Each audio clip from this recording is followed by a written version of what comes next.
Welcome back to the Deep Dive. Today we're looking inside, really focusing on institutional architecture, the kind of structure that, well, it often determines the fate of nations. It really does. So we're undertaking a deep exploration into the internal dynamics of the Pakistan Army. We want to trace the historical evolution of its discipline, accountability, professionalism, across some key leadership eras. It's the essential story, isn't it? But often overlooked. We tend to talk about military institutions in terms of, hardware, tanks, jets, that sort of thing. Right, the shiny objects. Exactly. But as our source material really emphasizes, the true strength, it's always internal. It's defined by the rules, the ethics, the mechanisms for accountability, and that continuous internal structure that strengthens, well, the steel within, as they say. Yeah. That's really the core mission for us today in this deep dive. We're synthesizing insights drawn from focused research on these internal changes. We're particularly looking at materials like Pakistan Army internal reforms and professionalism, and of course the foundational work in the Generals of Pakistan by Mr. Zahir. We're basically tracking a journey that spans decades, from the very earliest post-independence institution building all the way up to the very newest challenges, like cyber ethics today. And for you, the listener, the goal here is really clarity. Clarity on how military professionalism isn't some static ideal you just achieve once and then. No, not at all. It's a relentlessly adapting process. So we're going to analyze how this specific institution managed its evolution, how it shifted priorities, from defining competence to enforcing integrity, then adopting relevance, and finally securing the digital domain. It's quite a compelling case study in institutional resilience, actually. Okay, let's dive in then. Let's unpack this historical progression starting right at the beginning. That foundational phase, the moment the institution was really born into its modern form. We have to start with Field Marshal Ayub Khan and this critical theme of building credibility, structure, and merit. Yeah, that's the starting point. Because when Pakistan gained independence, the military inherited structures that were, well, necessary, sure, but definitely insufficient for a sovereign nation. Ayub Khan's task, really, was to transition the force from a sort of colonial detachment into a national institution with its own internal systems designed for the long haul. Okay. And the key insight here, right from the start, is that professionalism was framed as the primary driver of institutional credibility. Think about it. If the internal mechanism for spotting and promoting talent is flawed, then the whole thing suffers. the entire institution suffers in the eyes of the nation, exactly. Credibility is lost. And the sources really highlight that the most important shift, or at least one of them, was this formalized move towards merit-based promotions. Why is that so foundational? It sounds obvious, maybe, but it dictates the whole culture, doesn't it? It's absolutely the bedrock, because prior to this, systems often relied very heavily on just seniority, maybe historical connections, which, inevitably leads to stagnation, or competence gaps over time. Right. People just waiting their turn. Pretty much. So the reform under Ayub Khan signaled this undeniable shift towards objectivity. The sources suggest a significant effort was put into formalizing things like selection boards, defining the criteria for advancement much more rigorously. And this wasn't just about passing an exam, you understand. No, it had to be more. It was about documented performance, leadership potential assessed by multiple superior officers, competence demonstrated across diverse roles. It was much more holistic. So, okay, picture a junior officer then. If they understood their entire career path depended on measurable performance and skills, not just who they knew, that immediately creates this institutional pressure, right, for excellence at every single rank. Yes, it's like a quality control mechanism, but applied to the human capital, ensuring, or trying to ensure, only the most capable rise to the top. Which changes the nature of discipline itself, doesn't it? Absolutely. This system became the engine for long-term discipline. Discipline moves beyond just, following orders in a tactical situation. It becomes internalized. It becomes part of a professional identity that's linked directly to advancement. Ah, okay. So the individual soldier or officer realizes, okay, sustained competence and discipline, that's the path to success. And that, in turn, elevates the collective standards of the entire service. And the second major pillar he established kind of reinforced this whole professional identity idea. The training institutions. You mentioned the Pakistan Military Academy, the PMA, and the staff colleges. It sounds straightforward, building schools, but this formalized education. It created a shared DNA for the officer corps, didn't it? It standardized the product, essentially. The PMA, the staff colleges, they were established to produce officers who shared the same foundational ethics, the same professional language, the same fundamental command philosophy. They were explicitly designed to produce thinking soldiers, capable of strategic analysis, not just blind execution. So the curriculum wasn't just tactics. Oh, no. The sources highlight it went much deeper. Deep study of military history, strategy, even geopolitics. It was about creating well-rounded leaders. I think the key distinction here, then, is that these institutions moved the Army beyond just being a combat force like a body assembled only for fighting into becoming this self-perpetuating organized institution.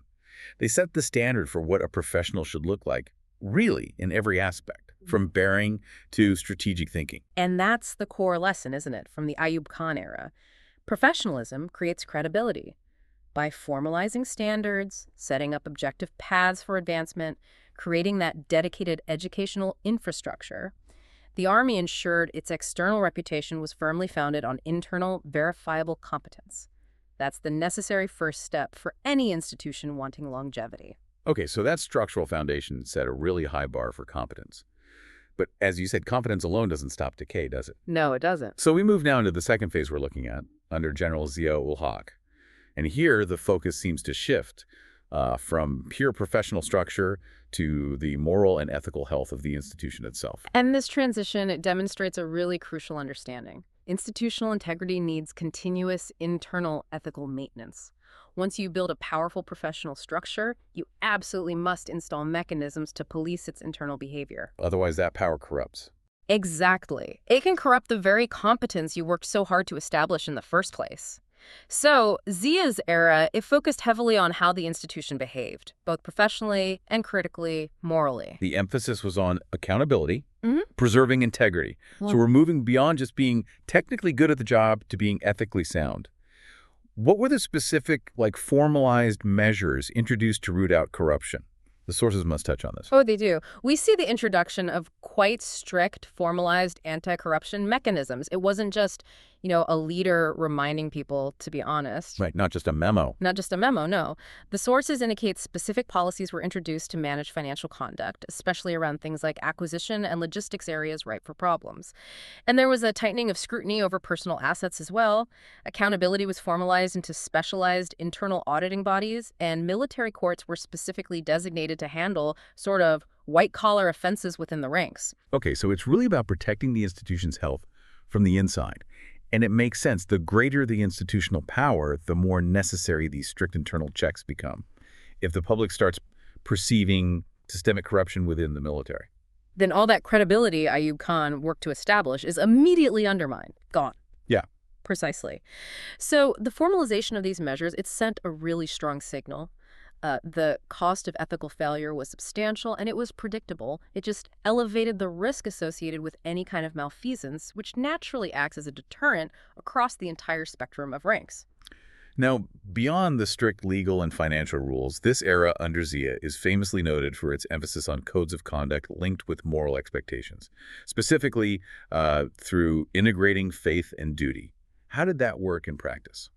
Well, this is where the reform becomes deeply cultural, I think. Strict codes of conduct were codified, yes, but they explicitly linked discipline directly to ethical behavior. The sources specifically mention the emphasis on Islamic values.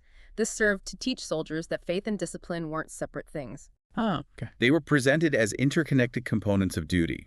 This approach institutionalized a moral expectation that went far beyond what a standard legal code on its own could probably enforce. It creates a kind of powerful dual layer of accountability then. If you fail in your professional duty, you face the institutional consequences. But if you fail in your moral duty, as defined here, you face both the institutional and the spiritual consequence, perhaps. That seems to be the mechanism, yes. It means the concept of duty moves beyond just mere compliance with written rules and regulations. It becomes, ideally, an internalized moral obligation. So the discipline expected on the parade ground. That's now also expected in all personal and financial dealings because ethical behavior is positioned as an inseparable part of a soldier's core discipline. It's a powerful framework.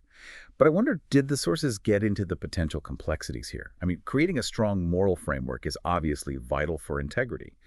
But did linking religious grounding so explicitly to professional duty, did that create any internal tensions? Or maybe even cultural friction that the institution then had to actively manage? That's a very astute question. While the sources generally frame this move as an institutional success, in terms of bolstering internal integrity and character, the implementation itself, well, it certainly required careful management. The goal was clearly defined, though. Use these values as a mechanism to enforce higher ethical standards and, crucially, prevent corruption, especially given the increased political profile of the military at that time. Right, context matters. It does. So the focus remained very much on the functional outcome, reducing moral compromise, enforcing discipline rather than getting bogged down in theological debate. The military seemed to utilize this framework primarily as a tool for institutional character building. That makes sense. It's about the institutional strengthening that we're tracking here. So the lesson from this period seems clear.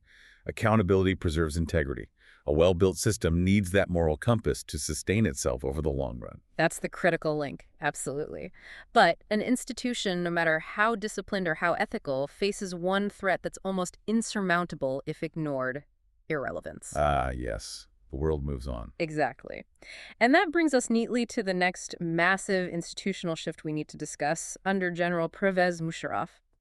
Here, the focus really pivots towards modernization, adaptability, and securing relevance on the modern battlefield. Yeah, this era definitely captures that moment where the Army had to rapidly look outwards. Mm. By the late 1990s, early 2000s, global warfare, geopolitics, technology, everything was changing at breakneck speed. So the focus shifts, again, from structure and ethics primarily, to capabilities and cutting-edge adaptation. Professionalism in this era was fundamentally redefined. It became about adapting to the modern battlefield. The sources really highlight that continuous institutional evolution wasn't just, a nice to have, it was framed as a matter of survival. Musharraf seemed to focus intensely on two key areas: technology integration and international exposure. Okay, let's start with the hard changes. Modernized training and the introduction of serious IT systems. What did that upgrade look like? I mean, beyond just everyone getting a computer. Right. It was much more than that. It was fundamentally about streamlining command and control C2 and logistics. The sources note the introduction of quite sophisticated IT systems to move training and operations into a higher fidelity digitized environment.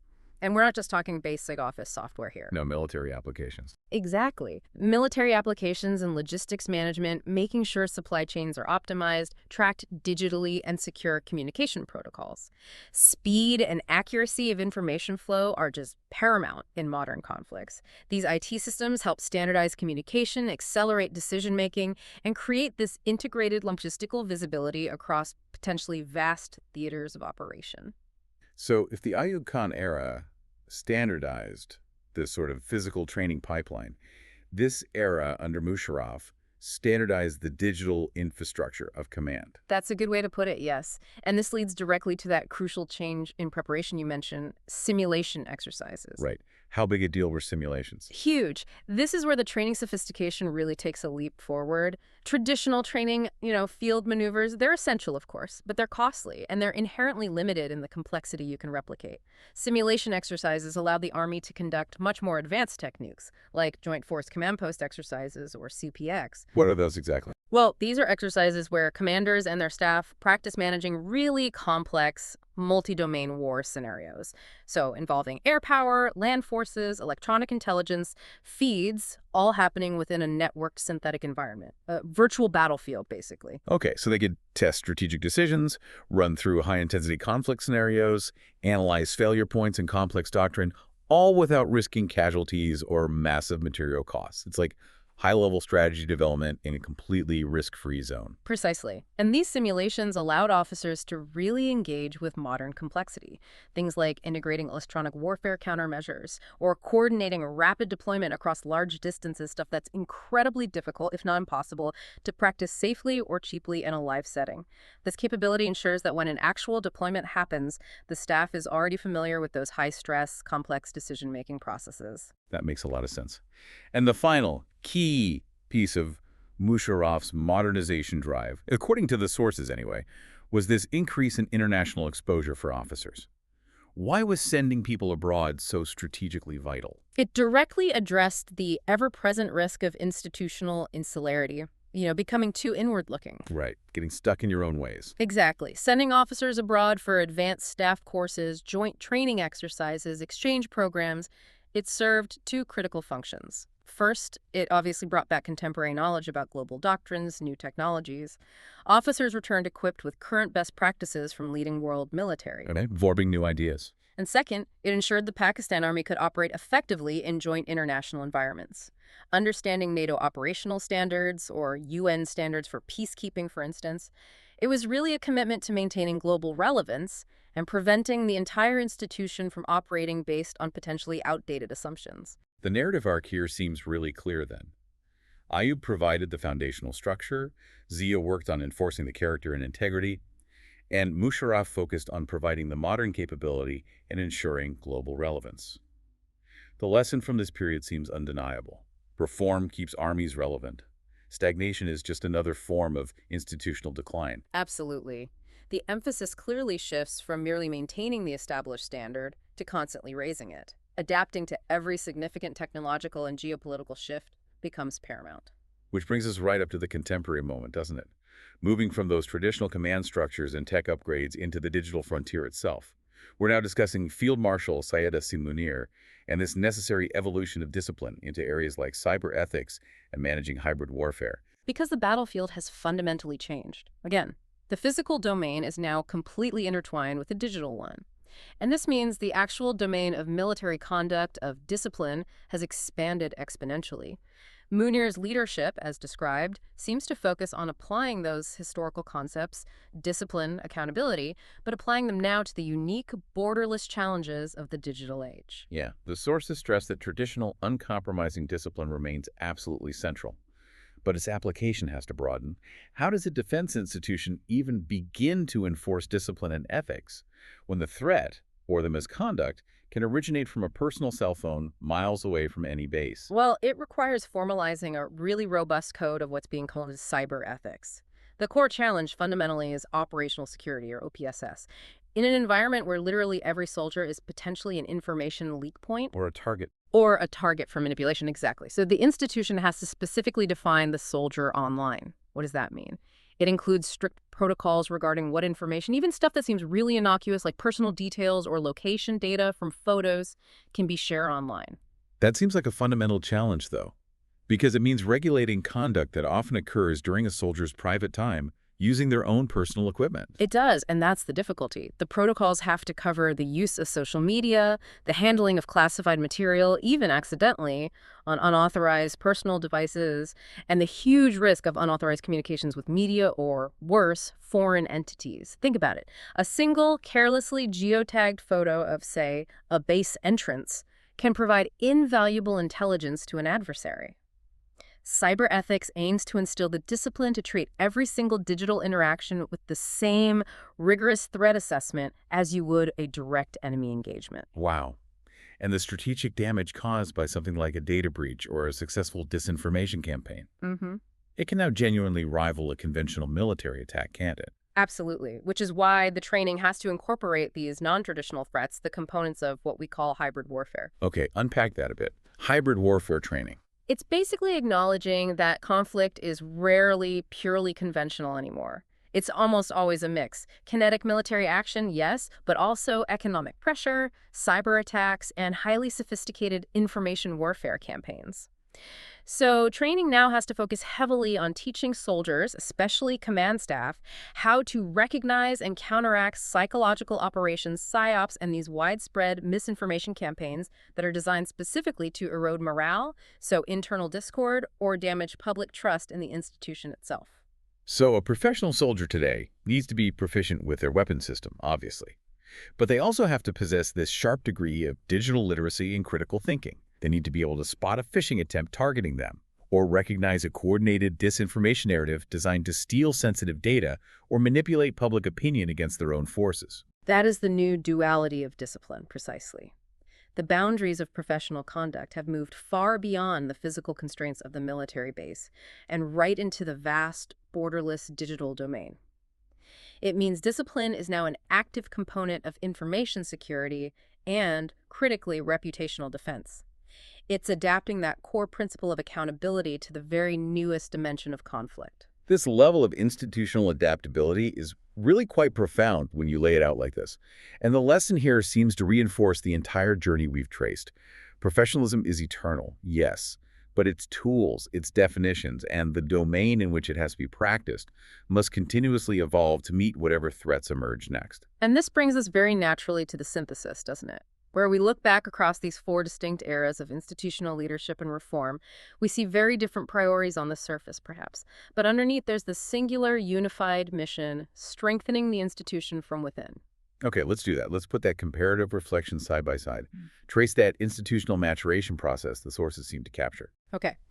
We begin with Field Marshal Ayub Khan. His focus was almost entirely on merit and professionalism. This was that vital institutional building phase, right? Establishing those fundamental structures, the academies, the objective selection criteria that determined quality and advancement. It was really about creating the system itself, getting the foundations right. Right. The bedrock. Yeah. Then we see the priority shift under General Zia-ul-Haq. His focus was squarely on accountability and faith.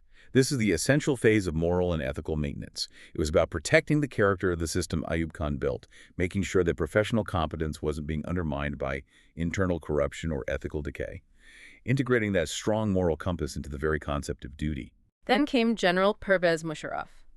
He shifted the priority again, this time to modernization and adaptability.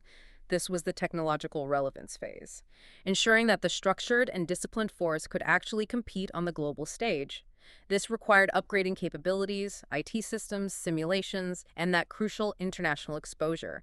It was about upgrading the system's ability to operate effectively in the contemporary world. And that brings us to the present focus, under Field Marshal Syed Asim Munir, addressing digital discipline and ethics. This is the critical contemporary adaptation, taking those fundamental concepts of discipline and accountability and extending them explicitly into these non-physical realms, the internet, information warfare, ensuring the system's security and effectiveness in the newest dimension of conflict. When you look at it all together like that, it really is a kind of masterclass in layered institutional development. None of the leaders seemed to discard the preceding work. Instead, they built upon the foundations laid down before them.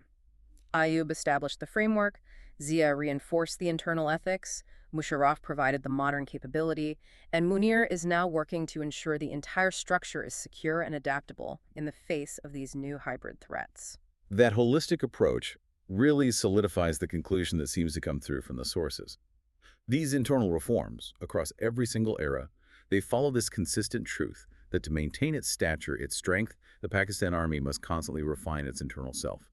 The institution's discipline, its accountability, its professionalism, they're viewed as the absolute bedrock intended to ensure national survival and pride. It really is an ongoing project of internal, often unseen, refinement. It absolutely underscores why external stability and the institution's reputation are so dependent on these rigorous internal processes. The institution is defined not just by the quality of its tanks and jets, but by the sophistication and the rigor of its organizational software, if you like, which is continually being updated and strictly enforced across decades. This has been an incredibly detailed look, really getting under the hood at the internal mechanisms that sustain institutional strength over such a long period.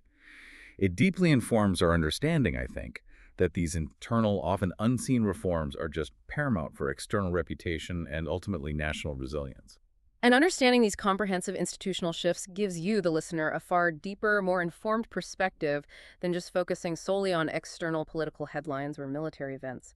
We've really seen the DNA of military professionalism evolve, haven't we? From relatively simple administrative merit systems right through to sophisticated digital ethical codes. And that leads perfectly to our final provocative thought for you to explore. We've established that professionalism, under Field Marshal Munir, must now fully integrate cyber ethics, mastery of the online domain. Okay, if that is the current frontier, what do you think is the next frontier of internal reform? The kind that every major modern defense institution, doesn't matter where they are located, will probably have to tackle in the coming decades. Well, the sheer acceleration of advanced technologies strongly suggests that the next major wave of ethical and disciplinary reform will likely center on non-human actors. Think about the rapid integration of artificial intelligence, autonomous weapon systems, robotics, right into the core operational structure. Ah, okay, interesting. The question won't just be about a soldier's personal discipline anymore. It'll be about codifying the ethics and establishing clear accountability frameworks for machines that are engaged in warfare. Right. How do you possibly instill discipline or accountability into an algorithm that's making tactical decisions in real time? That seems like an enormous challenge, going way beyond human training and into the very programming, the code of military conduct. Exactly. The focus will have to shift, perhaps, from purely human codes of conduct to machine ethics and rigorous algorithmic oversight. The professional soldier of tomorrow might end up spending as much time reviewing and certifying the ethical parameters of an AI combat system as they currently do practicing field maneuvers. It fundamentally ensures, I think, that the process of internal reform never truly ends. It just keeps adapting to the next reality. A fascinating and genuinely critical point to leave us with. Thank you for joining us on this deep dive, really getting into the internal mechanisms that keep a powerful institution sharp and relevant over time. It was a real pleasure to connect these dots for you today.